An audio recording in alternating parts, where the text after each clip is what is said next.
क्रम ऐकून कृष्णाला आता मारायचा, मथुरेला बोलवून मारायचा याला. त्यावेळेला तो कृष्ण आणि बलराम हे दोघंजणं निघाले आणि ते दोघंजणं ज्या वेळेला आले तिथं मथुरेत आले. मथुरेत आल्याच्या नंतर एक हत्ती होता, त्याला दारू पिऊन आधीच माजवून ठेवलेला होता कंसाने. ते दारूचं प्रकरण तेव्हापासून चाललं आहे बरं का, महाभारतापासून. कुवलया पीड म्हणून हत्ती येतो, कुवलया पीड. तो हत्ती आला चालून कृष्णाच्या अंगावर. तो कृष्ण घाबरला नाही, बेडर आहे तो शेवट. ते कृष्णाने त्या हत्तीचा सुळा बाहेर काढला. त्यांनी जाऊन सरळ हत्तीचा सुळा बाहेर काढला आणि त्या सुळ्यांनीच त्याच्या मस्तकाचा वेध घेऊन मारला त्याला. मग तो कंसाला भेटायला नाही गेला. तो गेला भेटायला, तो पहिल्यांदा शस्त्रागारात गेला आणि त्या शस्त्रागारात मोठ्या प्रमाणात शस्त्र ठेवलेली होती आणि तिथं ते एक शिवधनुष्य होतं मोठं. ते शिवधनुष्य केवळ श्रीकृष्णाने उचलल्या क्षणी ते खाडकन मोडलं शिवधनुष्य त्याच्यात. मग ती कुब्जा आली त्याच्यासमोर. चंदनाची उटी होती त्या कुब्जेच्याकडं, तिला पाठीला कुबड आलेलं होतं. कृष्णाने विचारलं, अगं तू कुठं चालली आहेस? ती म्हणाली, मी कंसराजांच्याकडे चालली आहे, त्यांना रोज चंदनाची उटी लागते, ती उटी मी घेऊन चाललेली आहे. तो म्हणाला, असं उटी मला दे आज. तिनं दिली. ती म्हणाली, मी परत करेन उटी आणि दिन कंसराजांना. म्हणून तिनं ती उटी दिली. श्रीकृष्णाने एका हाताने ती उटी धरली, दुसऱ्या हाताने ती हनुटी धरली आणि तिला सरळ उचलल्यावर तिच्या पाठीचं कुबडाचा नाश झाला. अत्यंत देखणी स्त्री त्या श्रीकृष्णाच्या समोर. औदार्य किती असावं ना, त्याचं हे उदाहरण आहे. अनेक उदाहरणं आहेत. मग चाणूर आहे त्याच्यात, मुष्टिक आहे. या सगळ्यांना मला दुष्ट चाणूर मल्लेन शतचंद्रम नभस्थलम असं म्हटलेलं आहे. ते मला इतकी गंमत वाटली.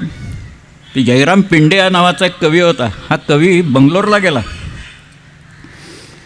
आणि बंगलोरला त्यांनी काव्य वेगवेगळ्या भाषेत करून दाखवलं. त्यांनी काव्य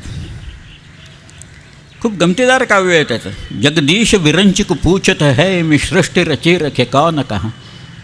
जगदीश म्हणजे विष्णू, हा तो त्या ब्रह्मदेवाला विचारतोय, तुम्ही सृष्टीची रचना केली, पण अहो रक्षणार्थ कुणाला काय काय ठेवलं आहे, कुठं ठेवलं आहे? तेव्हा तो ब्रह्मदेव म्हणाला, मी पूर्वेला आणि पश्चिमेला सूर्य आणि चंद्राला ठेवलेलं आहे आणि उत्तर दक्षिण रक्षण को इथं साह जो है उथं साह जहाँ. उत्तर आणि दक्षिणेच्या रक्षणाला इथं शहाजीला ठेवलं आणि तिथं शहाजहानला ठेवलं. शहाजीराजे ऐकून विलक्षण खुश झाले. त्या कवीनं असं लिहिलं आहे, 12 भाषा ललित शाह नरेश्वराने. हे स्वतः शहाजीच 12 भाषांचा पंडित आहे. 12 भाषा ललित शाह नरेश्वराने आकर्णिले. ऐकलं सगळं. मज म्हणे मृदुल स्वराने ऐसे सिकोन कवी जे मजला पाहती त्या लागी देईन धुरंधर मत्त हत्ती. मी त्याला हत्ती देईन. दिला हत्ती. तो हत्तीवर बसून पुढं तंजावरला गेला. मग शहाजीराजे त्याला म्हणाले की एखाद्या कवीची प्रतिभा ही तो कुठल्या भाषेत काव्य करतो ह्याच्यावर अवलंबून असून तो समस्यापूर्ती कशी करतो ह्याच्यावर अवलंबून आहे. आणि स्वतः शहाजीराजांनी कुठली समस्या टाकावी त्या कवीला, जयराम पिंडेला? शतचंद्रम नभस्थलम. संस्कृतमधली समस्या टाकली. जी दुष्ट चाणूर मल्लेनं शतचंद्रम नभस्थलम असं म्हटलं. ती शहाजीराजांनी टाकलेली समस्या त्या कवीनं सोडवली पुढं. परंतु हे जे संस्कृत आहे, ती भाषा आहे, ती शहाजीराजे आहेत, ती शिवाजीराजे आहेत. तो प्रतोद घेऊन घोड्यांचा इथं बसलेला आहे. एक गुण मात्र सगळ्यांचा तो सांगितलेला लोकांनी, घोड्यांवरचं प्रेम तर जाऊ दे, पण रामदास स्वामींनी असं म्हटले, पहिले ते हरिकथा निरूपण. म्हणजे काय पाहिजे तर हरीची कथा, त्याचं निरूपण तुम्ही ऐका सगळ्यात. मग ते हरिवंश असेल आणि काही असेल, त्याच्यात तुम्ही ते वाचल्याच्यानंतर ऐकल्याच्यानंतर तुम्ही हरीचे होऊन जाल. दुसरे ते राजकारण. राजकारण आहे ते नंतर आहे. आणि मग काय, तिसरे ते सावधपण. सावध, कायम सावध. त्या सावधतेपायी शिवाजीराजे औरंगजेबासारख्या माणसाच्याकडनं इथं निघून आले. किती सावध असावं माणसाने. आग्रा 1500 किलोमीटर आहे राजगडापासून. आणि हा औरंगजेब काय साधा माणूस आहे का? औरंगजेबाने बापाला कैदेत घातलं, बहिणीला कैदेत घातलं, स्वतःच्या थोरल्या मुलाला मारलं त्यांनी, सगळ्या भावांना मारून टाकलं आणि मग गादीवर आलेला तो. अशा औरंगजेबाच्याकडं जाऊन शिवाजीराजे एकही माणूस न गमावता, एकाही माणसाचा जीव न गमावता शिवाजीराजे राजगडाला परत येतात. ही गोष्ट सावध असल्याशिवाय होणार नाही. त्यांना हाताशी जी माहिती आहे, त्यांचं जे ज्ञान आहे त्याच्याबद्दल, शिवाजीराजांच्या राज्याचे नकाशे काढून पर्वतराय नावाच्या माणसांनी काढलेले नकाशे औरंगजेबाला दाखवले. म्हणजे नकाशे होते त्यावेळेला तिथं. शिवाजीराजांना वाटेत सुटले 17 ऑगस्टला. म्हणजे नद्या भरलेल्या आहेत पाण्याने सगळ्या, आणि वाटेत सरळ आलं तर किती नद्या आहेत मोठमोठ्या. यमुना आहे तिथं, खाली त्याच्या आलं तर चंबळ नदी आहे. चंबळच्या खाली जर का अजून आलं तर नर्मदेसारखी मोठी नदी आहे, पुढं तापी आहे, गोदावरी आहे. सगळ्या नद्या ओलांडत यायचं. आणि मध्ये तर छोट्या छोट्या ट्रायब्युटरीज खूप आहेत तिथं, क्षिप्रा बिप्रा वगैरे सगळ्या. पार्वती नावाची एक नदी आहे, एक गंभीर नावाची नदी आहे.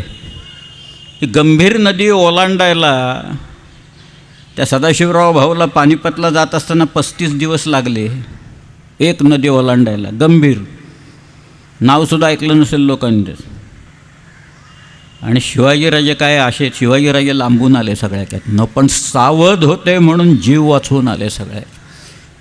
आणि श्रीकृष्णापासूनच ते शिकलेले आहेत. कारण श्रीकृष्ण इतका सावध आहे, कारण समोर कोण आहे, कोण अतिरथी आहे, कोण महारथी आहे, कुणाच्या भातात कुणाचं शस्त्र आहे, कुणी कुणाला शस्त्रविद्या दिलेली आहे. म्हणजे एक साधी गंमत म्हणून सांगतो की श्रीकृष्णाने खांडवन, या अर्जुनाने खांडवन जाळलं ना, त्याच्यात काही नाग होते इकडे तिकडे हिंडत. ते काही होरपळले, ते पळाले तिकडं नंतर.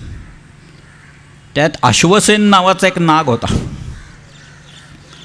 या कर्णाकडं फार विलक्षण अस्त्र होती.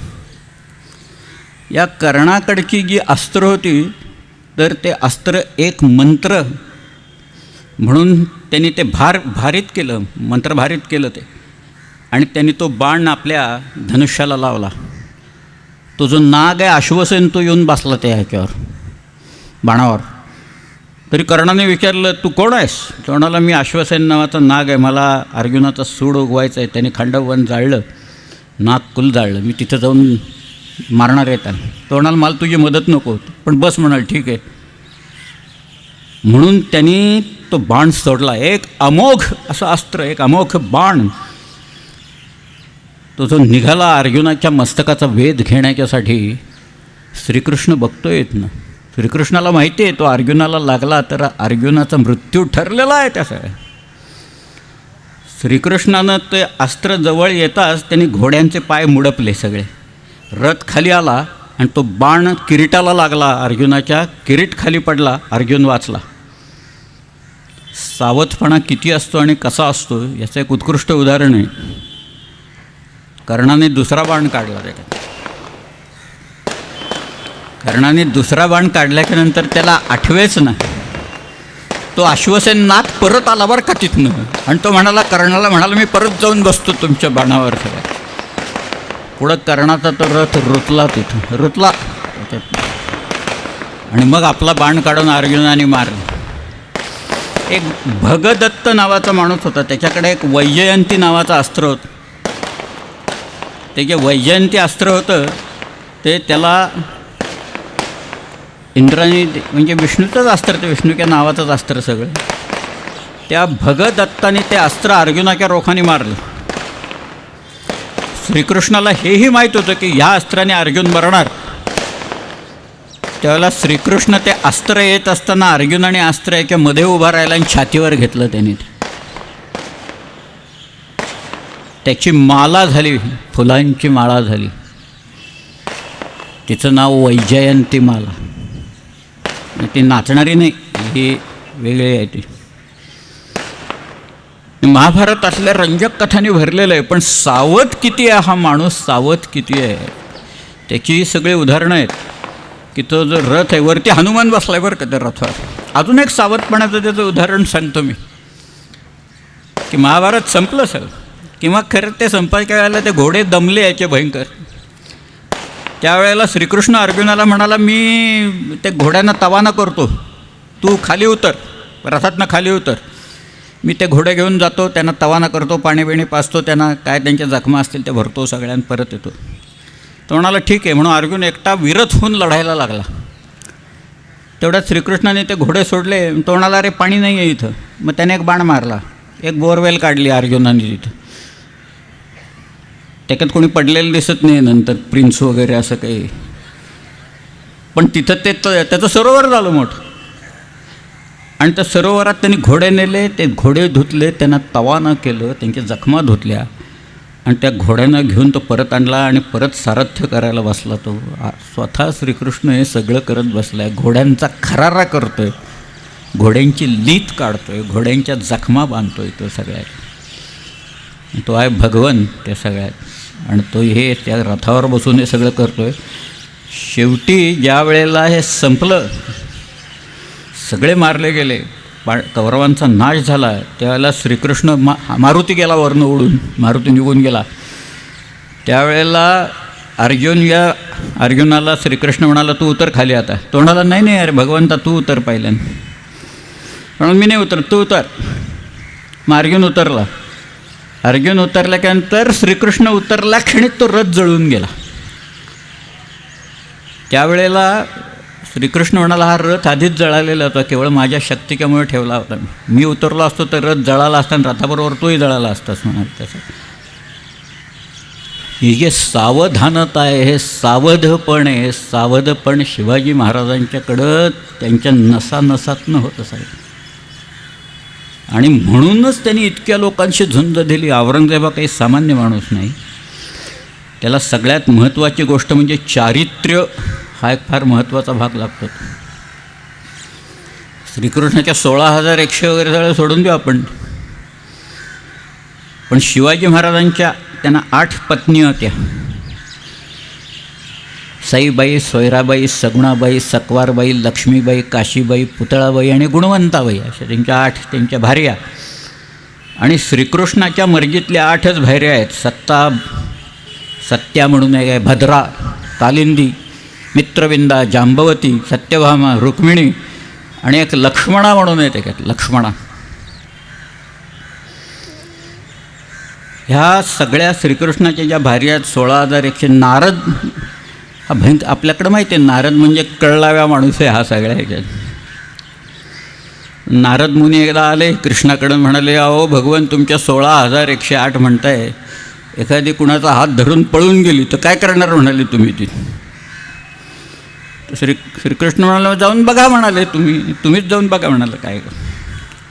नारद मुनी जिथं जिथं गेले ना तिथं त्यांना श्रीकृष्णच दिसला तिथं बसलेलं. त्याची आपल्याकडे एक बखरीतली कथा आहे बघा, ती काय खरी असेल खोटी असेल, पण तुकाराम महाराजांच्या कीर्तनाला शिवाजी महाराज येऊन बसले तिथं. आणि मग मुघलांचा हल्ला आला आणि मग जो दंगा सुरू झाला त्या मुघलांना काही कळत ना, कारण सगळेच शिवाजी महाराज दिसायला लागले. इकडं बघ शिवाजी, तिकडं बघ शिवाजी, शिवाजीचं कोणी हेच कळे ना सगळ्याची. त्या बेतलेल्या त्याच्यावरनं बेतल्यात कथा की काय देवराणी शिवचरित्रातल्या. परंतु ह्या प्रत्येकीची एक एक कथा आहे बरं काय. लक्ष्मणाची एक कथा आहे, सत्याची आहे, भद्राची आहे, सत्यभामीची आहे, सत्रादितीची, आणि तो मी अनेक लोकांच्या या सगळ्या कथा आहेत. पण तरी एक सांगतो मी. श्रीकृष्ण धनुर्धर होता. त्या श्रीकृष्णाचं मगाशी मी शिवाजी महाराज धनुर्धरांचं उदाहरण दिलं. त्याच्यात लक्ष्मणा म्हणून ही मद्रदेशचा राजा बृहत्सेन याची मुलगी आहे, श्रीकृष्णाची एक भार्या. आणि तिचं ते सगळ्या बसल्या होत्या द्रौपदी वगैरे गप्पा मारत. मग त्या बायका बसल्या की मग आदनबदनं माझाच नवरा आहे तो सगळ्यात भारी, माझा नवरा अमुक आहे वगैरे मुलं भांडतात. तसं चाललेलं होतं त्यांचं. माझेच वडील सगळ्यात शक्तिमान आहेत वगैरे. म्हणजे काय पोलीस आहेत का म्हणाले ट्रॅफिकचे वगैरे, तुमच्या सगळ्यांना अडवतात एका हाताने वगैरे. पण ही जी लक्ष्मणा आहेत आणि द्रौपदी आहे, ती द्रौपदीला विचारल्यावर द्रौपदी म्हणाली अर्जुन हा एकच धनुर्धर सगळ्या जगातला उत्तम धनुर्धर आहे. त्यावरती लक्ष्मणा म्हणाली, ती म्हणाली अगं कृष्णे, तुझ्या स्वयंवरात जो पण लावलेला होता त्या पणात वरती मत्स्ययंत्र दिसत होतं, खाली प्रतिबिंब होतं, आणि त्या प्रतिबिंबाकडे बघून त्या मत्स्ययंत्राचा वेध घ्यायचा होता आणि तो अर्जुनाने केला. म्हणाली माझ्या स्वयंवराच्या वेळेला हे असंच चाललेलं होतं, पण लावलेला होता. मत्स्ययंत्रही होतं तिथं, यंत्राचं प्रतिबिंब दिसत होतं, यंत्राचा आवाज येत होता, पण ते यंत्र कुठे ते काही दिसत नव्हतं. सगळ्या म्हणाले अनेक लोक आले, कुणाला धनुष्य उचललं गेलं नाही. कर्ण आला, कर्णाने बाण मारला, तो लागला नाही. अर्जुन आला, अर्जुनाने बाण मारला, तो बाण चाटून गेला. आणि तो बाण चाटून गेल्याच्या नंतर अर्जुनाला सुद्धा तो भेद करता आला नाही. सगळे शेवटी थांबल्याच्या नंतर श्रीकृष्ण उठले. म्हणाले श्रीकृष्णाने ते धनुष्य हातात घेतलं, त्याच्यावर प्रत्यंचा चढवली. श्रीकृष्णाने त्या खाली ते प्रतिबिंब पाहिलं आणि तो बाण सोडला आणि श्रीकृष्णाने लक्षवेध करून टाकलं. या जगातला सर्वश्रेष्ठ धनुर्धर श्रीकृष्ण आहे. सचिन हा तो भगवंत आहे, त्याला सगळ्याच विद्या येत आहेत, त्याला पुढचं दिसते. सावध आहे तो. सावध किती सावध असावा त्याचं अजून एक उदाहरण सांगतो आणि पुढे जातो मी. हा जयद्रथ होता ना, जयद्रथ अभिमन्यूला मारणारा जयद्रथ जो आहे. आणि अर्जुनाने प्रतिज्ञा केली की उद्या त्या सूर्यास्ताच्या आधी मी जयद्रथाला मारेन, नाहीतर मी स्वतः मरेन म्हणून. त्यावेळेला श्रीकृष्ण म्हणाला मी रथ माझा आपला जो आहे तो मी जयद्रथाच्या जवळ नेतो, मी माझ्या मायेने सूर्यास्त घडवतो आणि त्यावेळेला जयद्रथ समोर असेल, तू जयद्रथाला मार. पण तो मारत असताना तू एक काळजी घे अर्जुना, की त्याचं मस्तक जे आहे तो त्याचा बाप, त्या बापांनी काही तपस्या करून वर मागून घेतलेले आहेत की याचं मस्तक ज्याच्यामुळे जमिनीवर पडेल तो जळून खाक होईल म्हणून. तर तू जयद्रथाचं मस्तक मारल्याच्या नंतर ते मस्तक बाणाने उडवत उडवत त्याचा बाप तिथं तपस्या करत बसलेला आहे त्याच्या मांडीवर पडेल असं कर. अर्जुनाने बाण लावले, श्रीकृष्णांनी रथ आणून उभा केला. तो उभा केल्याच्या नंतर तिथं बाण ह्याने मारला, त्याचं मस्तक उडवलं जयद्रथाचं आणि ते मस्तक फिरवत फिरवत ते शेवटी जयद्रथाच्या बापाच्या मांडीवर पडलं. काय पडलं बघितलं आणि त्याने बाजूला केले पाय आणि ते मस्तक जमिनीवर लागलं आणि जयद्रथाचा बाप जळून खाक झाला सगळ्या. याला सावधपण, तिसरे ते सावधपण सर्वांविषयी जे काही आहे ते असं. एक अजून कला आहे, नेतृत्व असतं, विलक्षण नेतृत्व आहे या दोघांचं. शिवाजी महाराजांचं नेतृत्व खरं म्हणजे सांगायला नको, पण लीडिंग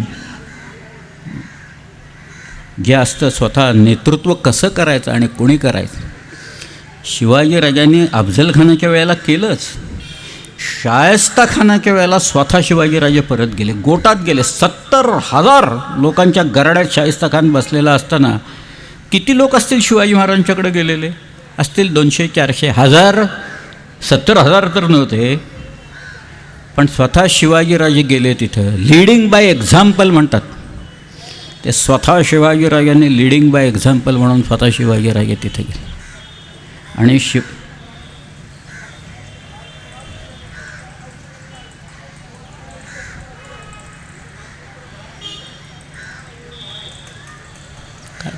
जे आहे ना ते नेतृत्व एवढं खंबीर, एवढं निर्भय की स्वतःच्या कृतीतनं आपले अनुयायी निर्माण करण्याची क्षमता असली पाहिजे सगळ्या. ती शिवाजीराजांनी केली सगळं आणि त्या श्रीकृष्णानेही केली. पण या सगळ्यांच्याकडे एक उत्कृष्ट वक्तृत्व असतं. पुण्यात आमच्याकडं वक्तृत्वोत्तेजक सभा नावाची एक सभा आहे, ते वसंत व्याख्यानमाला वगैरे करतात. मी एकदा मुद्दामून त्यांना म्हटलं होतं की जो स्पष्टपणे वक्तृत्वोत्तेजक सभा असं म्हणेल ना त्यांनाच बोलवा इथं व्याख्यानाला, बाकी काही बोलू नका म्हटलं. कोणी नाही म्हणता येतो लोकांना,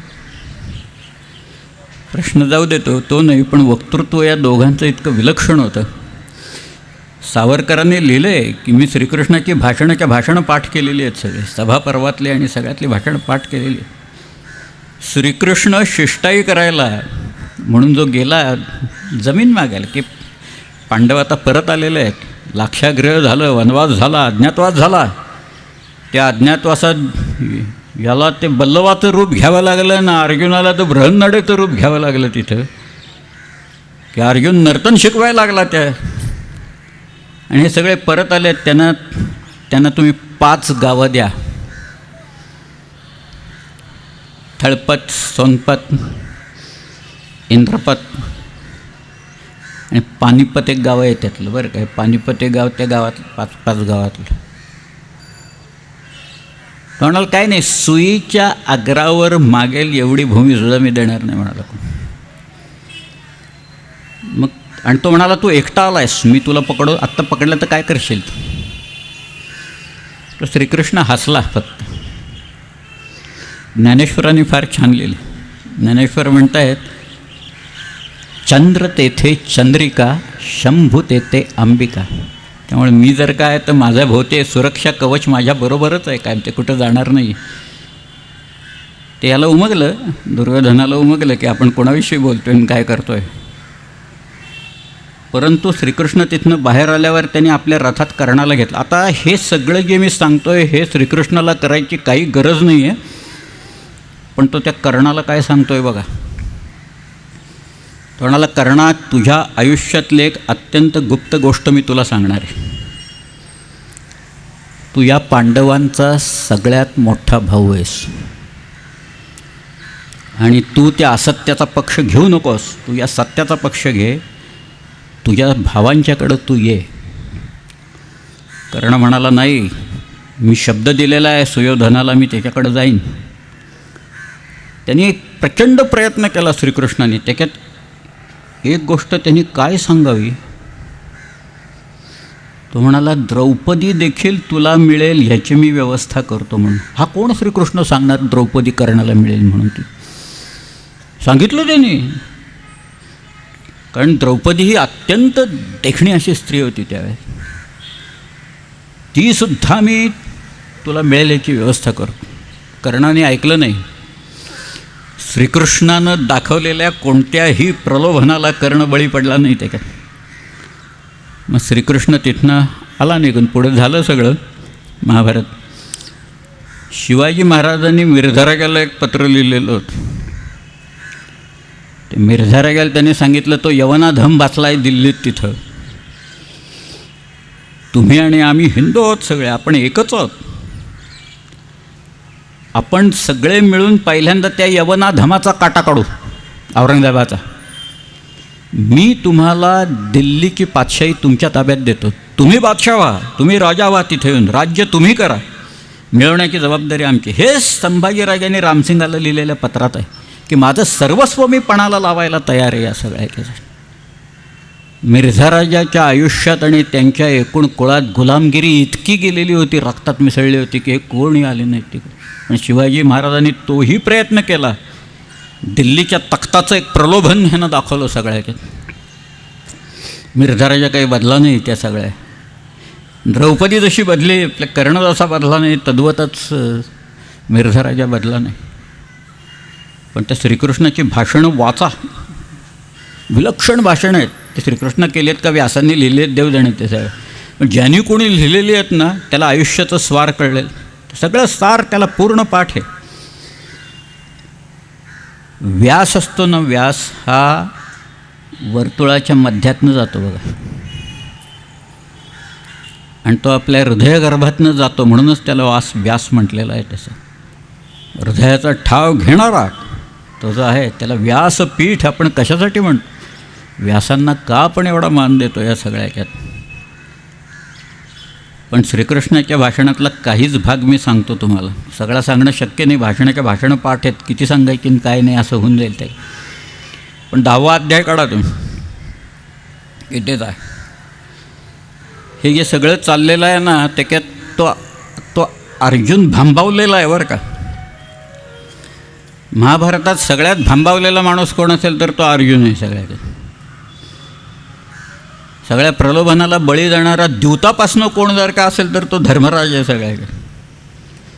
सगळ्यात क्रोधी आणि कोपिष्ट एक दुर्वास आपण सोडून देऊ त्यातले तरी असलेली, तरी पण द्रौपदीला जे काही झालं त्याच्यामुळे मी सूड उगवणार असं म्हणणारा एकटा वृकोदर भीम आहे.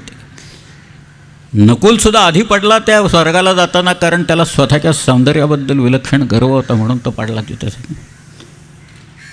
परंतु श्रीकृष्ण त्या 10व्या अध्यायात म्हणतो अर्जुनाला की तू आत्ता मला, हे आत्यामामे भावंड आहेत दोघंजण, म्हणाल तुम्हाला विचारतोयस ना की मी कोण आहे, आता उत्तर देतो मी. तो सारखं विचारत होता, अरे तू आहेस तरी कोण, तू आहेस तरी कोण.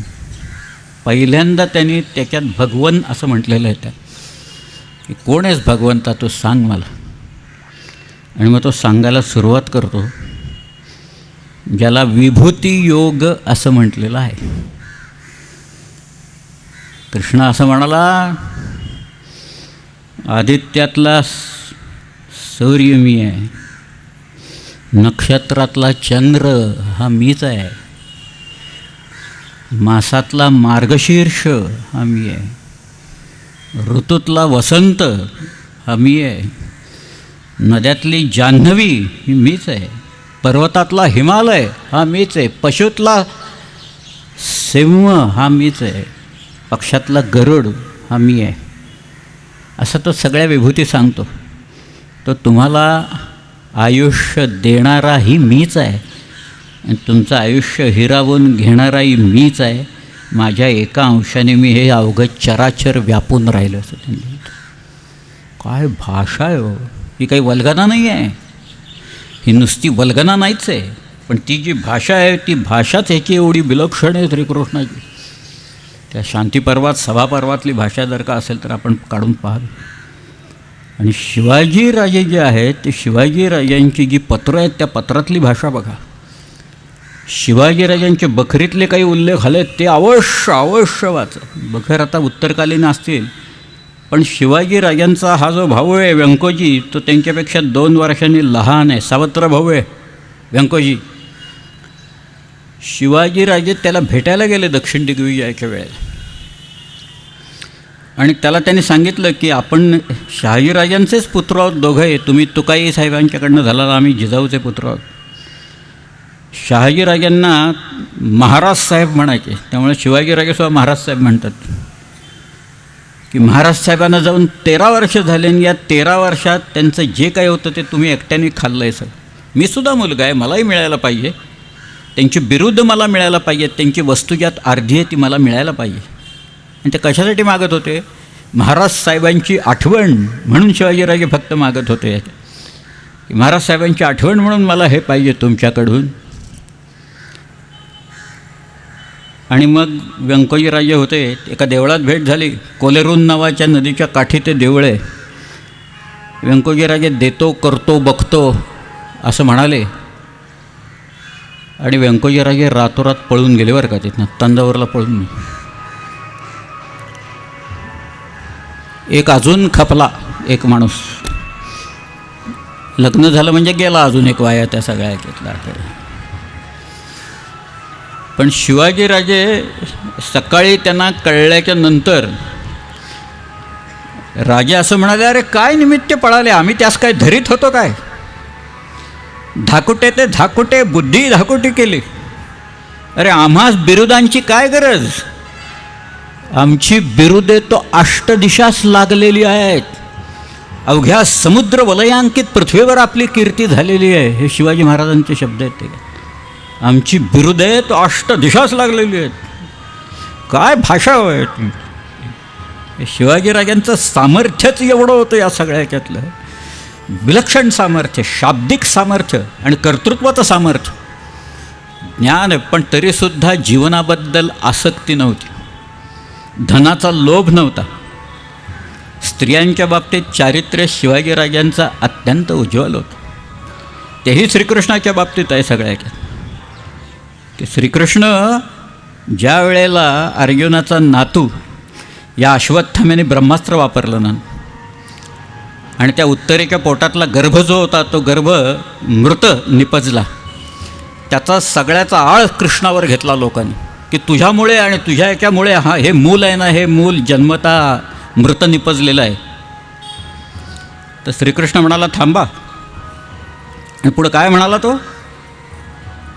तो म्हणाला की मी आयुष्यात कधी असत्य भाषण केलं नसेल, मी कधी युद्धापासून परावृत्त झालो नसेन, मी आयुष्यात ब्रह्मचर्य व्रताचं पालन केलं जर का असेल तर हा मुलगा जिवंत होईल.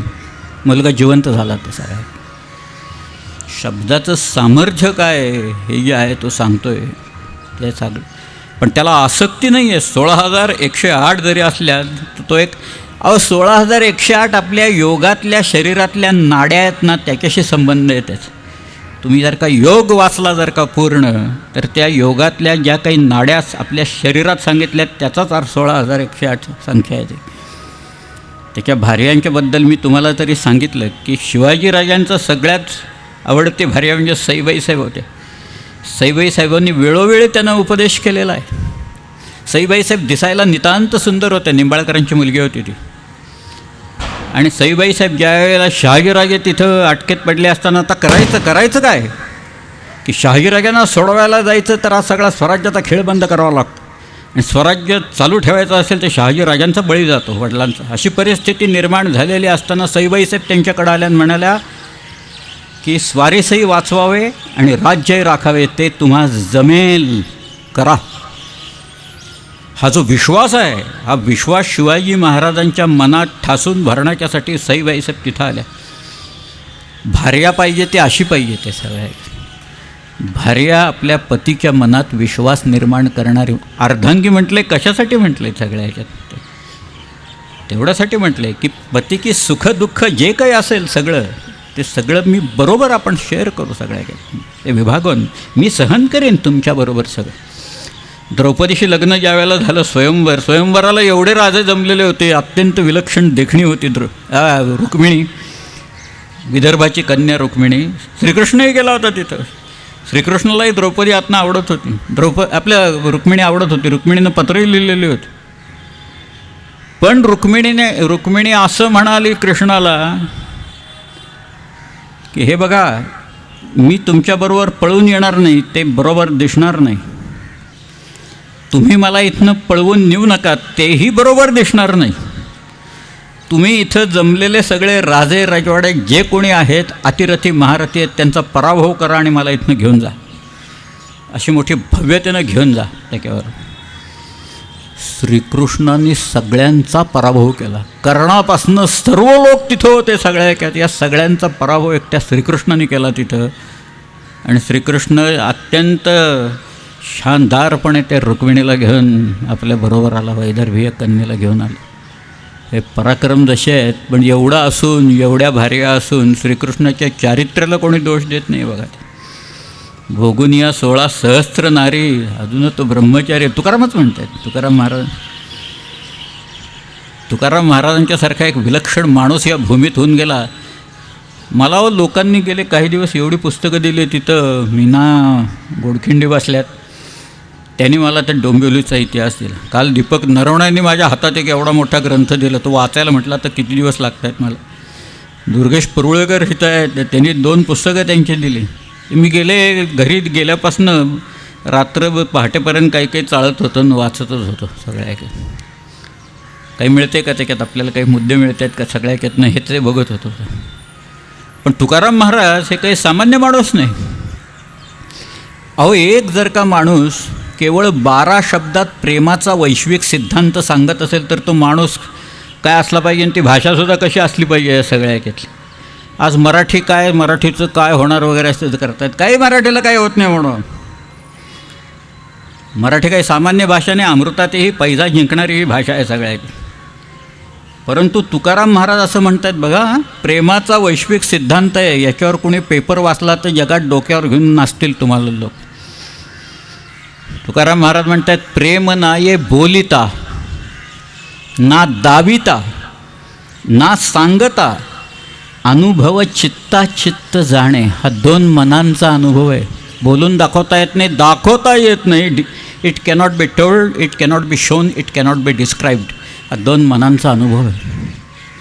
4 शब्द त्यातले अक्षरं एकाक्षरी आहेत शब्द त्यात. या 8 शब्दात तुकाराम महाराजांनी प्रेमाचा सिद्धांत सांग. ते झाडाभोवती फिरलं, हिरवळीवर लोळलं, गाणी 4 म्हटली म्हणजे प्रेम मी होत नाही. आता तुकाराम महाराज दिसलेलंच होतं पुढं काय होणार ते, म्हणूनच लिहून ठेवले त्यांनी ते सगळ्या. आणि आमची आत्ता पोरं सगळे तरुण मुलं तिथं त्या किल्ल्यावर आले तरी त्यांचा हा मोह काही सुटत नाही. हा पिक्चर पाहिला का तो पाहिला का, याच्यात ती हिरोईन आहे, तिकडं हे केलेलं, ती चित्रांगदा सिंग आहे, मग त्या वगैरे ते चालतं सगळं. काय पांढरा रंग घेऊन येतात लोक, कारण किल्ल्याचा दगड काळा असतो म्हणून. पांढरे कपडे असतात, पांढरा शर्ट, पांढरे बूटसुद्धा पांढरे असतात, जितेंद्रसारखे घातलेले लोक. तर पूर्वी जितेंद्र घालायचा बघा, पांढरे बूट घालून नाचायचं सगळ्या. आणि हातात ऑइल पेंटचा डबा असतो पांढऱ्या, आणि असा बदाम आणि बाण काढायचं, नावं लिहायची बाणाच्या टोकाला, तिकडे मग परत येणार आहोत, कधी येणार आहोत, त्याचा सगळा हिशोब द्यायचा. हे प्रेम नाही. एवढं थोडंसं आकर्षण तात्कालिक असेल फक्त, याला प्रेम म्हणत नाही. तसं तुकाराम महाराज सगळ्या ऐकत. पण या सगळ्यात एक मात्र गुण आहे, विशुद्ध चारित्र्याचा हा गुण आहे सगळ्या. श्रीकृष्ण एवढा असून श्रीकृष्णाच्या चारित्र्यावर काही कोणी शिंतोडे कधीही मांडले. श्रीकृष्ण काही कोणाचा हात धरून, आता रुक्मिणीनं सांगितलं म्हणूनच तो घेऊन गेला, नाही तर काही श्रीकृष्णानं असं काही केल्याचं दिसत नाही कुठं. श्रीकृष्ण बऱ्याच वेळा दुर्वासांच्या तावडीत सापडलेला होता बरं. आता दुर्वास म्हणजे काय, आपल्याकडं काही जे असे भयंकर तापट वगैरे असे जे काही लोक आहेत ना, त्यांचा सगळ्यांचा आध्वर्य म्हणजे दुर्वास. अजून एक होते जमदग्नी म्हणून. तर या असल्या 2-4 नावापासून सावध राहा, कोणी फार जवळ जायचं नाही या लोकांची. दुर्वास एक दिवस आले कृष्णाकडं आणि ते हिंडायला लागले द्वारक्यात, तिकडे तिकडे सगळीकडे हिंडायला लागले. आणि ते म्हणायला लागले, मी दुर्वास आहे, मी कुणालाही मी त्यांच्या घरी येऊन राहीन आणि मी सांगेन तसंच करायला पाहिजे. एवढं जरी झालं चुकलं तर मी शाप देईन, मला क्रोध येता कामा नाही या सगळ्या. लोक म्हणाले, मग तुम्ही येऊच नका आमच्याकडे, नकाच येऊ बाबा, हे असलं काहीतरी आम्ही काय पदरात घेऊ तुम्हाला इथे. पण श्रीकृष्ण होता. श्रीकृष्ण म्हणाला ठीक आहे. तो दुर्वासांच्याकडे गेला आणि त्यांनी प्रार्थना केली आणि तो म्हणाला, मुनिवर या तुम्ही माझ्याकडे राहा. ते म्हणाले, अरे माझा राग तू, माझा क्रोध तू पाहिला आहेस, तुला सगळं माहिती आहे काय आणि काय नाही. तो म्हणाला, मला सगळं माहिती, मग मी येथून राहतो. म्हणाला, मला कधीही क्रोध येता कामा नाही कृष्णा, क्रोध आला तर मी शाप देईन तुला. म्हणाल ठीक आहे. त्यांनी इतका हैदोस घातला, रात्री कधीही उठायचे, त्या शिष्यांना जेवण मागायचे, काहीही करायचे. एकदा आग लावली त्यांनी, सगळे प्रकार दुर्वासाने केले, श्रीकृष्णाला क्रोधच आला नाही. शेवटी त्यांनी असा काही उपाय काढला की आता ह्याच्याखेरीज शक्यच नाही दुसरं, म्हणून त्यांनी एक रथ काढला. त्या रथाला एका बाजूला श्रीकृष्णाला झुंपलं, दुसऱ्या बाजूला रुक्मिणीला झुंपलं आणि मला घेऊन जा म्हणाले तिथनं. श्रीकृष्ण त्या द्वारकेतनं एका बाजूला रुक्मिणी, एका बाजूला श्रीकृष्ण तो रथ घेऊन जात आहेत. आत दुर्वास बसलेले आहेत. दुर्वासांना लाज वाटायला लागले की सगळे लोक कसे बघतायत आपल्याकडे, काय सांगून बसलो आपण आता. हा माणसाला क्रोधच येत नाही एवढं सगळं करून, काही झालं पण हा सगळ्या पलीकडे गेलेला आहे, हा स्थितप्रज्ञ माणूस आहे सगळ्या जगातला. आणि दुर्वासच पळायला लागले बरं का रथ सोडून तिथनं शेवटी. मग कृष्णाने त्यांना बोलावून आणला आणि त्यांनी सांगितलं, अहो असं काय करताय मुनिवर. ते म्हणाले, अरे नाही रे, माझं चुकलं सगळं ह्याच्यात, मी करायला नको होतं ते करून बसलो, तुला सांगितलं करायला, तू फार मी शरण गेलो आहे तुला ह्याच्यात. पण दुर्वासांच्याकडे काही शक्ती होत्या, त्यामुळं दुर्वासांनी त्या शक्तींनी श्रीकृष्ण आणि रुक्मिणीसाठी एक असं काही वरदान मागितलं की या दोघांची कांती सोन्यासारखी झाली सगळ्या ह्याच्यात. किती उदाहरणं आहेत त्याची, फार गमतीदार उदाहरणं आहेत. श्रीकृष्ण दिसायला निस्संशय सुंदर होतं, त्याचं रूपाचं मोहिनी सगळ्यांना पडले. त्या अगदी लहान त्या मथुरेत असल्यापासून त्या अगदी द्वारकेपर्यंत सगळ्यांना मोहिनी पडलेली. आणि शिवाजी महाराज दिसायला अत्यंत सुंदर होते असं लोकांनी लिहून ठेवलेलं आहे. एवढंच नाही, हा माणूस लोकांचा नेता आहे, हा माणूस सच्चा राजपूत आहे, हा बोलतो ते सत्य होतं. आणि याच्याकडं पाहिलं की नंतर हा माणूस लोकांचा नेता आहे सांगायची गरज नाही, या लोकांचा राजा आहे सांगायची गरज नाही, असं मिर्झाराजाच्या लोकांनी आग्र्याला लिहून ठेवलेलं आहे. त्याच्यात अजाईब सुरतीक्षयजी गौरवरंगी, विलक्षण गोरा रंग या नामी प्राप्त झालेला आहे. सरळ नाक आहे, बारीक मिशा आहेत, आणि असे मिश्किलपणे ते हसतात असं त्यांनी लिहिले काही लोकांनी. शिवाजी महाराज काही शामल बिमल नव्हते, शिवाजीराजे गोरे होते दिसायला, अतिशय देखणे होते. श्रीकृष्णही देखणा होता. पण चारित्र्य हा जो भाग आहे, श्रीकृष्ण परा अध्यात्मच, अख्खा अध्यात्म आहे श्रीकृष्ण म्हणजे सगळ्यात. आपल्याकडं शील आणि शिवाजी महाराजांना की शब्द वापरलेले आहेत. निश्चयाचा महामेरू बहुत जनान श्रीमंत योगी आहे, परोपकारा चियाराशी उदंड गडती जयासी, तयाचे गुणमहत्वासी तुलना कशी तुलना करायची या गुणांशी आणि काय करायची. त्याच्यात फार महत्त्वाची गोष्ट आहे, आचारशील, विचारशील, दानशील, धर्मशील, सर्वज्ञपणे सुशील, सकळा ठाई. ह्याच्यापेक्षा चारित्र्य, ह्याच्यापेक्षा शील काय असू शकतं. जल की शोभा कमल है, पाण्याची शोभा कमळाचं फूल असतं. दल की शोभा फील, चतुरंग दलाची शोभा, फील म्हणजे हत्ती. जल की शोभा कमल है, दल की शोभा फील. धन की शोभा धर्म है और कुल की शोभा शील, असं म्हटलेलं आहे सगळं. त्या कवी भूषणाने असं म्हटलं आहे, सुंदरता गुरुता. किती गुण आहेत बघा शिवाजी महाराजांचे. सुंदरता गुरुता प्रभुता भनी भूषण होती है आदर जामे. सज्जनता ओ दयाळुता दीनता कोमलता झलकै पर जामे. दान कृपानहु को करी बो अभय दानन की बर जामे. साहिन सोरन टेक विवेक इते गुण एक शिवासर जामे. एवढ्या सगळ्या गुणांचा समुच्चय हा शिवाजी महाराजांच्याकडे झाला आहे. पण तरीसुद्धा आता एक प्रसंग असा आहे की शिवाजी महाराजांचा मृत्यू झाल्याच्या नंतर ही बातमी ज्यावेळेला औरंगजेबाला कळली, तेव्हा औरंगजेब असं म्हणाला की हा एक माणूस असा होता की ज्याच्यात राज्य निर्माण करण्याची क्षमता होती. माझे सेनानी गेले 19 वर्ष ह्याच्याशी झुंजतायत, पण ह्याचं राज्य वाढतच राहिलं. आणि शरण आलेल्या शत्रूंच्या स्त्रियांशी कधीही या माणसाने गैरवर्तन केलं नाही, असं औरंगजेबानं म्हटल्याचं लोकांनी लिहून ठेवलेलं आहे तिथे शिवाजी महाराज. औरंगजेब म्हणाला, आपल्याला औरंगजेबाचं सर्टिफिकेट नको आहे, पण औरंगजेबसुद्धा असं म्हणाला, ही सुद्धा काही सामान्य गोष्ट नाही. औरंगजेबाच्याकडून दुसऱ्या कोणाचं कौतुक आयुष्यात कधी झालं असेल असं मला मुळीच वाटत नाही. ते सगळं एकूण त्याचा स्वभाव बघता आणि 89 वर्षाचं आयुष्य बघता औरंगजेबाचं मला मुळीच वाटत नाही. पण शिवाजी महाराजांच्या चारित्र्याबद्दल असं म्हणून तुम्हाला मी आता खरी गोष्ट नाही, पण ही जीच वाक्य आहेत ती थोडीशी नाट्यातनं आलेली आहेत, पण अतिशय समर्थपणे मांडलेले आहेत. म्हणून मी तो प्रसंग तुम्हाला सांगतो की औरंगजेबाचा दरबार भरलेला आहे. औरंगजेबाचे मनसबदार उभे आहेत, म्हणजे उजव्या हातावर डावा हात ठेवायचा आणि खाली मान घालून उभं राहायचं. कुणी हूं की चू करायचं नाही बरं का, शब्द काढायचा नाही. तुम्हाला अर्ज करायचा असेल तर अर्ज बेगी नावाचा प्रकार असतो, त्याच्याबरोबर तो अर्ज द्यायचा. तिथं शिवाजी महाराज कडाडले होते, म्हणजे काय झालं असेल त्या दरबारची अवस्था देव जाणे. पण एका बाजूला त्याचे शहाजादे आहेत, म्हणजे पोरं उभे आहेत औरंगजेबाची, आणि त्यांना ते सगळं समजावून सांगतो येतो. आणि औरंगजेबाच्या अलकाबाचे नारे चाललेत, म्हणजे हजरत सलामत, किबला ए दीन व दुनिया, अबुल मुझफ्फर मोईउद्दीन मोहम्मद औरंगजेब शहनशाह गाजी आलमगीर बहादर, अलकाब चाललेत ते. आणि औरंगजेब येतो आणि म्हणतो, ये सब फिजूल है शहजादे, चंगेज़ और तैमूर के खून ने कभी शिकस्त नहीं देखी, लेकिन आज कंधार से तंजौर तक सारे हिंदुस्तान को मुगलिया सल्तनत में शामिल करने का ख्वाब देखने वाले माँ बदौलत ये आज क्या देख रहे हैं. हमारी आँखों के सामने शिवाजी अपनी सल्तनत की तामीर कर चुका है. हमारे लाखों के फौज के सूबेदारों को शिकस्त देकर खदेड़ दिया है उसने. ये है हमारे मामू जान अमीरुल उमरा शायस्ता खान साहब. सबसे शर्मनाक बात तो यह है शहजादे कि शिवाजी ने इनके लाल महल पर छापा मारकर इनके छक्के छुड़ा दिए. ये तो तकदीर के सिकंदर थे कि जान बच गई, सिर्फ 3 उंगलियां ही खोनी पड़ी इन्हें. ये है हमारे सिपह सालार जसवंत सिंह, जोधपुर महाराजा.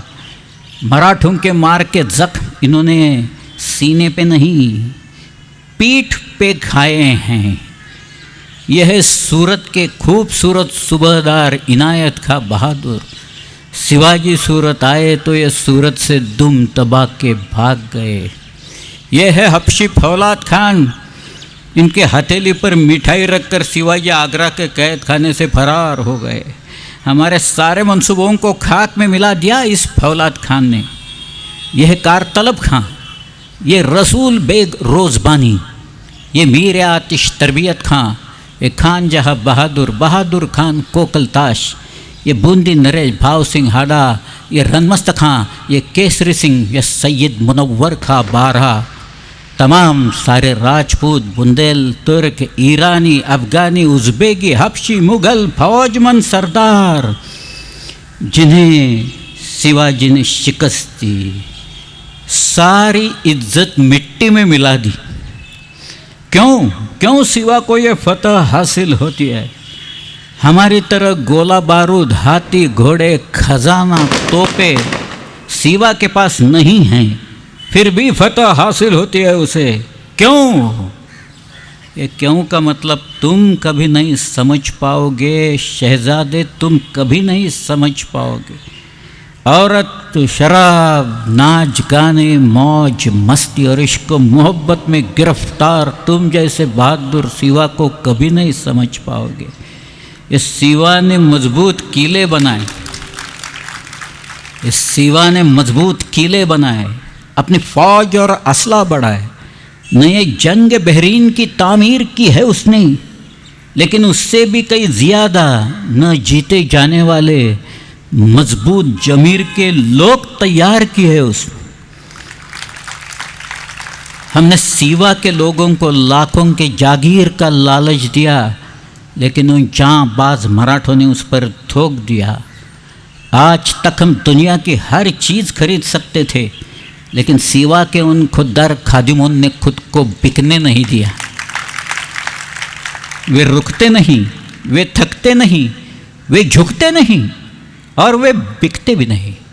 शिवाजी घाघ है, चालाक है, दगाबाज है, नामाकूल है, मगरूर है, बदकार है, लेकिन उसका चाल चलन दूध की तरह साफ और सूरज की तरह चमकदार है।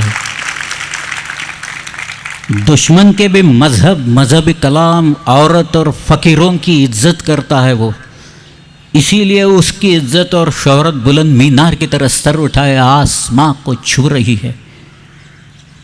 इसमें कोई शक नहीं शहजादे कि हम खुश नसीब है, हमें दुश्मन भी जो मिला वो शिवा जैसा। चारित्र्य हे अतिशय मोलाचं आणि अलीकडच्या काळात सांगण्यासारखं काही एकच मुद्दा असेल तर तो चारित्र्य सांगितलं त्याने एवढं बाळगलं तरी बास आहे असं मला वाटतं। काही शिकायचं असेल त्याच्यातनं तर एवढा एक जरी मुद्दा शिकला, एक गण शिकला तर मला असं वाटतं आपल्या आयुष्याचं सोनं होऊन जाईल सगळ्या ह्याच्यात। किती गोष्टी सांगायच्या मला, ते सगळं श्रीकृष्णाचं चरित्र अख्खं पाठ आहे, अगदी समंतक मण्यापासनं जांबुवानापासनं। जांबुवानानं आपली मुलगी दिली, तिचं नाव जांबवती, ते 8 श्रीकृष्णाच्या पत्नी आहेत त्याच्यात जांबवती। मला एकदा लोकांनी विचारलं की महाराजांचं ठीक आहे बाबा तुम्ही वाचता सगळं, ते श्रीकृष्णाच्या बायकांची नावं कशी काय तुमच्या लक्षात राहिली बाबा? म्हटलं माझा जन्मच मुळे गोकुळाष्टमीचा आहे, निदान नावं तरी लक्षात राहू, बाकी जाऊ दे म्हटलं सगळं त्याच्यातनं, पण निदान नावं तरी लक्षात राहू देत। पण हे असं आहे, या देशाला इतकी मोठी देणगी मिळालेली असताना या त्याचं असं अधःपतन व्हावं, खरं म्हणजे आपण जगाला शिकवण द्यायला पाहिजे असं होतं आपल्याला। फ्रेडरिक मॅक्समुल्लर होता, फ्रेडरिक मॅक्समुल्लरनी हा जो धर्म आहे हिंदू धर्म हा उखडून काढण्यासाठी याचं मूळ आणि यांचे जे ग्रंथ आहेत ते वेदात आहेत, म्हणून वेदांवर घालून टाकू म्हणून वेदांचा अभ्यास सुरू केला आणि तो त्या वेदात एवढा रमून गेला की फ्रेडरिक मॅक्समुल्लरनी वेदांचं अनुवाद केला। ईस्ट इंडिया कंपनीकडे गेला इंग्लंडमध्ये, तो म्हणाला भारताला लुटून तुम्ही इतका पैसा आणलेला आहे, छापा म्हणाला त्यांनी, ही भारताने जगाला दिलेली देणगी आहे वेद। ईस्ट इंडिया कंपनीनं वेद छापले, अनुवाद छापला त्याचा। एवढे मोठे मौलिक ग्रंथ, एवढं मोठं तत्त्वज्ञान, एवढी मोठी व्यक्तिमत्व इथं झालेलं असताना आपल्या देशाचा अधःपात का आणि कसा इतक्या लवकर का व्हावा, या कारणाची मीमांसा ही करणं अत्यंत गरजेचं आहे या सगळ्या। मी भूषणाचा एक छंद म्हणतो आणि थांबतो त्या, तुम्हाला सगळ्यांना माहिती आहे तो।